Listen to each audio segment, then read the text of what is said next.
Avogadro numbers of atoms are present in, this one is very beautiful question, very beautiful question, कि चारों option में से किसके पास एवोगैड्रो नंबर ऑफ एटम्स हैं। अब जरा बात को सुनना, ये हम ना एक नई चीज ऐड करने जा रहे हैं। देखो मैं आपसे कहता हूं ये वाला फार्मूला, ये फार्मूला मुझे एक जगह पे रोक देता है।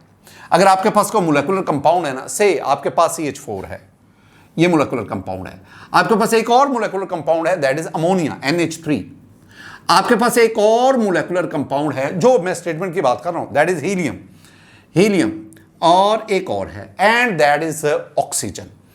आपके पास ये 4 मोलेकुलर कंपाउंड्स हैं। पूछा गया है कि इन चारों में किसके अंदर एवोगैड्रो नंबर ऑफ एटम्स मौजूद हैं। अच्छा, ये तो चारों मोलेकुलर कंपाउंड है, और मोलेकुलर कंपाउंड पे या फार्मूला लगाएं तो उसमें तो नंबर ऑफ मॉलिक्यूल्स आते हैं, नंबर ऑफ एटम कहां से आएंगे? अब देखिएगा ना, देखो वही बातें, मैं नंबर ऑफ एटम लेना चाहता हूं, नंबर ऑफ एटम्स। जरा एक बात समझाओ, मैं उसी बात को 4 जगहों पे अप्लाई करूंगा, मेरे ख्याल में क्लियर हो जाएगी। अब देखो, पहले आपने ऑप्शन ए को देखो, वहां पे 3.2 ग्राम ऑफ मीथेन है। मुझे मैथ चाहिए, मोलर मैथ चाहिए, मैथ है 3.2 और मीथेन का मोलर मैथ 16। अब ये तो चीजें आ जानी चाहिए ना। मल्टीप्लाई बाय एवोगैड्रो नंबर, बेटा जी यहां तक भला क्या होगा? Math over molar math multiply Avogadro number. इतना करने से आपके पास मीथेन के मॉलिक्यूल्स आ गए 3.2 ग्राम में। वो मॉलिक्यूल नहीं कह रहा, वो कह रहा है एटम। बेटा जी मीथेन के एक मॉलिक्यूल में एटम्स कितने हैं?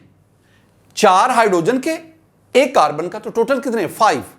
इसका मतलब है जितने भी मॉलिक्यूल्स आएंगे आप उसको किससे मल्टीप्लाई करेंगे? 5 से मल्टीप्लाई। जब आप 5 से मल्टीप्लाई करेंगे आपके पास आंसर आएगा। अच्छा, अब इसको आप कट भी कर सकते हैं। कैसे कट करेंगे? 16 1 ज़र 16, ये 32 है, 16 2 ज़र 32, लेकिन ये पॉइंट भी एडजस्ट करो ना। अब ये नीचे तो डिनोमिनेटर में तो 1 ही बचा ना। अब 5.1 से मल्टीप्लाई करेगा, 5 2 ज़र 10 मीनिंग वो पॉइंट आ जाएगा ना, तो इसका मतलब है 1। इसका मतलब है आपके पास ये आंसर क्या आ गया? इसका मतलब है आंसर आ गया एवोगैड्रो नंबर ऑफ एटम्स। जो आपका करेक्ट आंसर है ना वो यही है कि 3.2 ग्राम मीथेन में आपके पास एवोगैड्रो नंबर ऑफ एटम्स पाए जाते हैं। कैसे कैलकुलेट?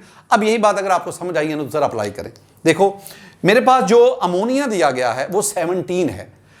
अगर 17 ओवर 17, बताओ मैंने नीचे 17 क्यों लिखा? This is the given mass and this is the molar mass. Divide किया, given mass molar mass multiply by Avogadro number. इतने में क्या हो गया? जब मैं इतनी एक्टिविटी करता हूं तो इससे मैं number of molecules in ammonia वो निकाल लेता हूं, लेकिन मुझे तो एटम चाहिए। अमोनिया के एक मॉलिक्यूल में 3 और 1 4 एटम्स हैं, तो आप इसको 4 से मल्टीप्लाई करें। 4 से 17 से 17 कैंसल, तो आपके पास आंसर क्या आ गया? 4Na atoms. अब नेक्स्ट आ जाओ, हीलियम की बात करो। हीलियम का आपके पास क्या है? 2 ग्राम।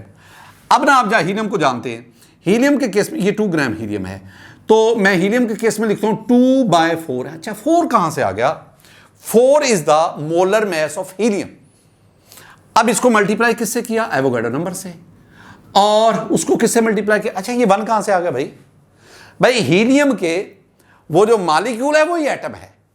हीलियम इज मोनोटॉमिक गैस, तो 1 है। मोनो मीन 1, इसके मॉलिक्यूल में वो एटम ही मॉलिक्यूल कहलाता है। अच्छा, तो अब आप 2 1 ज़र 2 और ये 2 2 ज़र 4, इसका मतलब है आपके पास ये 1/2 आ गया, यानी 0.5 Na आ गया।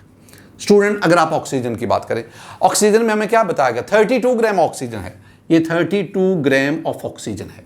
क्या करोगे आप? ये करोगे 32 divided by 32 multiply Avogadro number multiply by 2। तेजी से पता चल गया ना? जब आपकी ग्रिप आ जाती है ना तो कोई जरूरत नहीं रहती कि एक एक लफ्ज पे एक एक जगह पे आप टिक रुकते जाए। नो, ग्रिप पे फौरन आगे बढ़ो। 32 कैंसल, ये आपके पास आ गया 2Na। क्वेश्चन हमारा क्या था? बताएं किस में एवोगैड्रो नंबर ऑफ एटम्स हैं? तो आंसर है मीथेन में। Student, look at this, we have correct option A 3.2 gram CH4।